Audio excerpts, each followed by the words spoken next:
नमस्कार, आप तमाम दर्शकों का स्वागत है। आप देख रहे हैं विशेष समाचार मनीष कुमार झा के साथ। आज हम चर्चा करेंगे कि आखिर क्षेत्र का विकास होगा कैसे? आपको आज हम मिलाएंगे। जाने-माने नेता रहे हैं, अब्दुल मन्नान जिला परिषद सदस्य रहे हैं। इनकी पत्नी शाइस्ता परवीन भी यहाँ की जिला परिषद सदस्य रही हैं और अभी का अगर हम बात करें तो इन्होंने मार्क्सिस्ट से लेकर अनेक पार्टियों में अपना योगदान दिया। वर्तमान भारतीय जनता पार्टी के साथ ये हैं और ये कहते हैं कि एक बार फिर मोदी पर लोग विश्वास करेंगे और मोदी जी की सरकार बनेगी।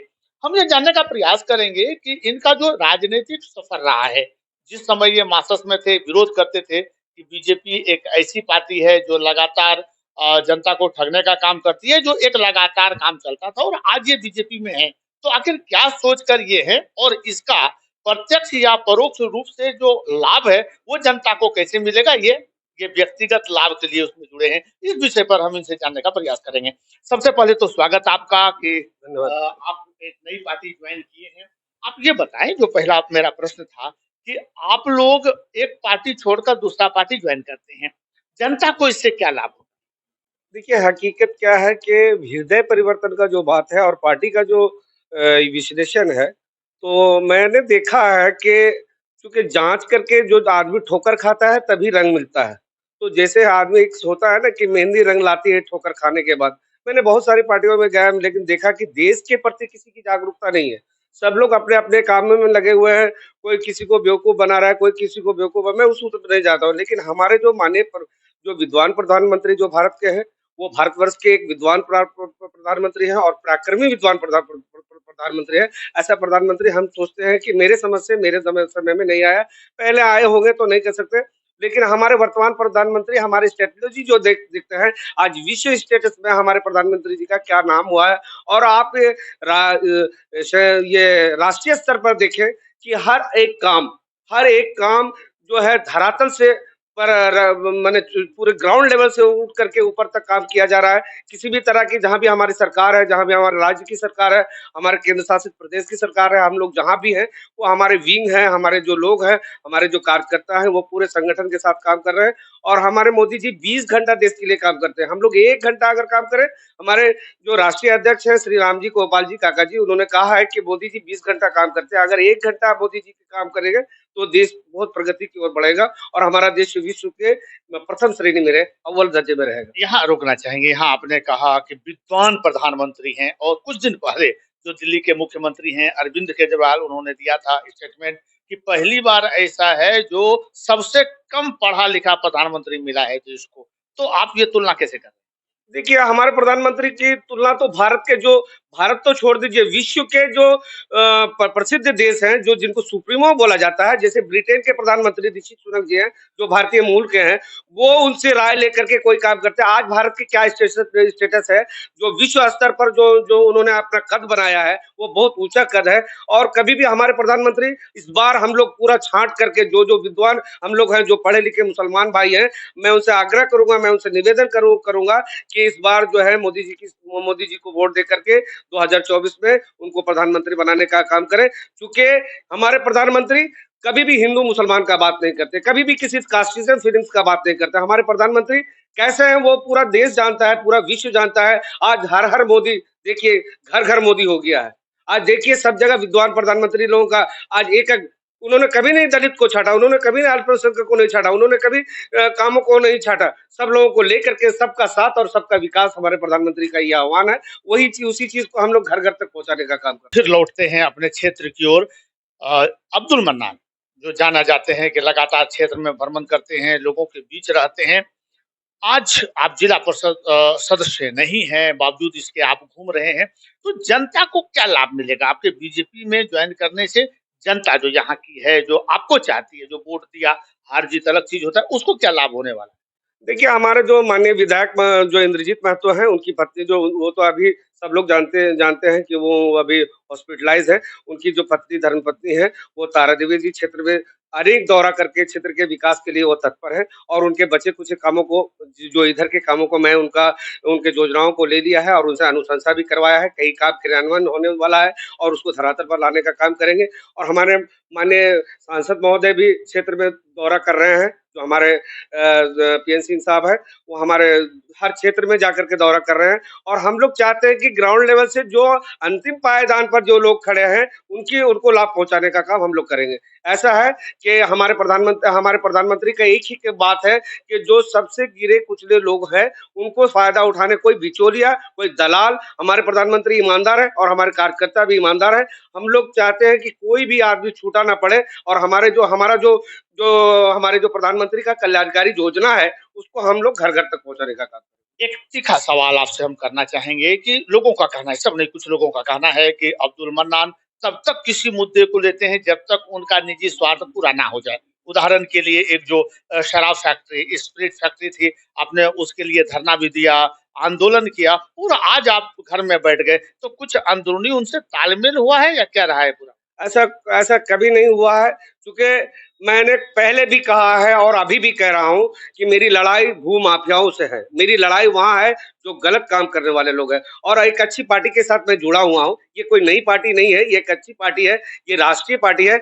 मेरे प्रधानमंत्री जो हम लोग के प्रधानमंत्री हैं, उनके कर कदमों पर चलने का प्रयास है। मैंने कभी लड़ाई छोड़ा नहीं है चूँकि एक आंदोलनरत का पुत्र हूँ। अभी देख लीजिए जो अभी बरवा के में भूमाफिया के द्वारा जो ये क्या नाम गैराबाद जमीन को हड़पा जा रहा है, उसके लिए भी मैंने उपायुक्त महोदय से आवेदन किया है। उन्होंने भी वो काम को रुकाने का काम किया है। यहाँ शिव सेवाज भगवान श्री शिव जी सेवाज की जमीन थी उसमें मैंने उसको भी रुकवाने का काम किया है। रहा सवाल शराब फैक्ट्री का बात, मैंने पीआईएल दर्ज किया। मेरी लड़ाई अभी तो शुरू भी नहीं हुई है। मैंने पीआईएल दर्ज किया और सबको पार्टी बनाया है। मेरा लड़ाई वहाँ नहीं है। मेरी लड़ाई है कि मैं वहाँ पर कभी भी शुरू से मैंने जब से शुरू किया मैं आंदोलनरत हूँ कि मैंने शुरू से लड़ाई लड़ा। जब मेरी बात किसी ने नहीं सुना, मैं मुख्यमंत्री के पास गया, मैं मंत्रियों के पास भी गया, कोई ने किसी ने मेरी बात नहीं सुनी। लास्ट में मैंने न्यायालय का दरवाजा खटखटाया है और मैंने यहाँ से लेकर के रांची तक का दौड़ लगाया है और माननीय न्यायालय पर हम लोगों को पूरा भरोसा है क्योंकि पीआईएल दर्ज हो गया है और पीआईएल दर्ज में इन लोगों को नोटिफिकेशन भी हुआ है। जो कमल कुमार सिंह है और जो केजी स्पिरिट्स के एलएलपी वाले लोग जो है जो लोग अभी कंस्ट्रक्शन का काम कर रहे हैं, उन लोगों पर पीआईएल दर्ज हो गया है। वो लोग बहुत जल्दी हम लोगों का दूध और पानी का पानी हो जाएगा। जल समस्या एक प्रमुख समस्या रही है। पिछले 7-8 सालों से आपके साथ में इंटरव्यू कर रहा हूँ।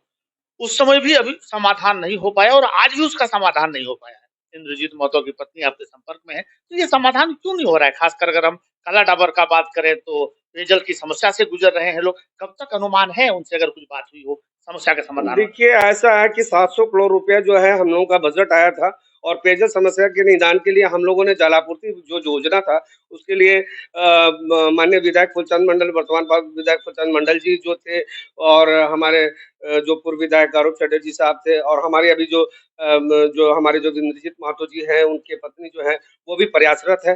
बहुत जल्दी जो है हम लोग पंची से पानी लाने का काम रोड की इस पट्टी करेंगे और रोड की उस पट्टी भी हम लोगों का काम शुरू होगा और निश्चित रूप से बहुत कम दिन है क्योंकि बहुत दुख की बात है कि हमारे विधायक जी की तबीयत खराब हो गई, अब तक काम शुरू हो गया होता। और रहा सवाल कि अभी तो मैं प्रतिनिधि हूँ नहीं, लेकिन जल समस्याओं के लिए प्राय लड़ता रहता हूँ और लड़ूंगा और कोशिश करूंगा। माननीय सांसद महोदय से ये बात क्योंकि ग्रामीणों की बात है, मैं रखूंगा उनको और पेयजल समस्याओं का निदान के लिए मैं तत्पर हूँ और जल्द से जल्द उसको करवाने का काम करूंगा।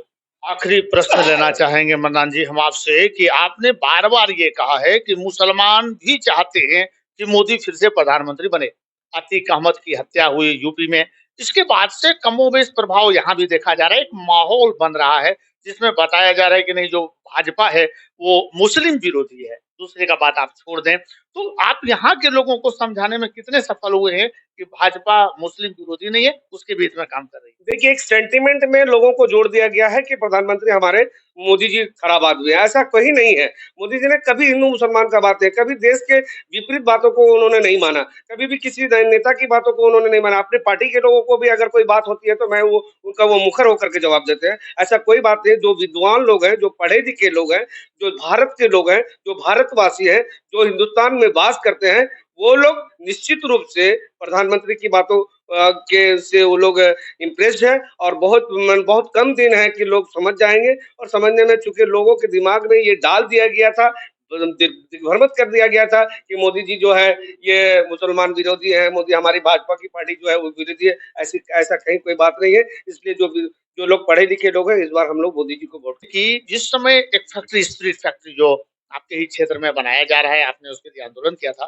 तो निष्ठा के पूर्व विधायक हैं अरूप चटर्जी, उन्होंने कहा था, आपके विरोध में बयान दिया था कि ये कुछ चाहते हैं और उनकी इच्छा पूर्ति नहीं हो रही है, इसके चलते वो आंदोलन कर रहे हैं। तो क्या उनके दबाव में आकर आपने इस काम को मंदा किया है, या आप स्वेच्छा से उसको छोड़ने के कगार पर हैं? क्या स्थिति है उसके बारे में? क्योंकि जो जनता आपको साथ दी थी, जो जनता आपके साथ धरना पर बैठी थी, जो जनता आंदोलन कर रही थी, वो जनता तो आज भी चाहती है ना कि कोई लीडर उनका सामने आए। देखिए, मेरे ऊपर तो बहुत सारा इल्ज़ाम लगाया गया है, लेकिन मैं किसी से डरने वाला नहीं हूँ।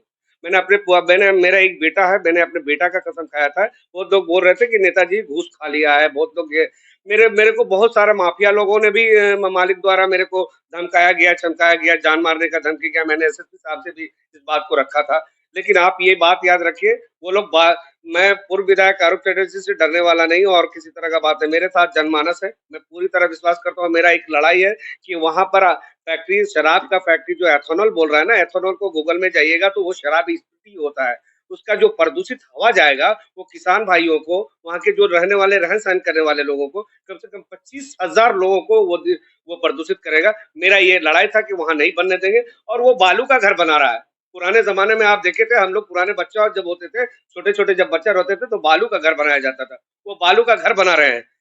भगवान चाहेगा तो और हमारे माननीय न्यायालय पर पूरा भरोसा है, तो वो वहाँ पर हम लोग शराब फैक्ट्री नहीं बनेंगे। मेरी अंतिम लड़ाई जारी रहेगी, अंतिम लड़ाई लड़ने तक मैं जारी रहूँगा और अभी निर्माण जो कार्य तो हो रहा है ना वहाँ? निर्माण कार्य होने तो जो चूँकि देखिए निर्माण कार्य में बाधा पहुँचाना मेरे लिए अच्छा नहीं है और मैं न्यायालय पर पूरा भरोसा करता हूँ। इसलिए मेरे मेरे पर पूरा पूरी उम्मीद है कि न्यायालय फैसला देगी और वहाँ पर जो जनबहुल क्षेत्र है, वहाँ पर शराब फैक्ट्री का निर्माण नहीं होने देगी।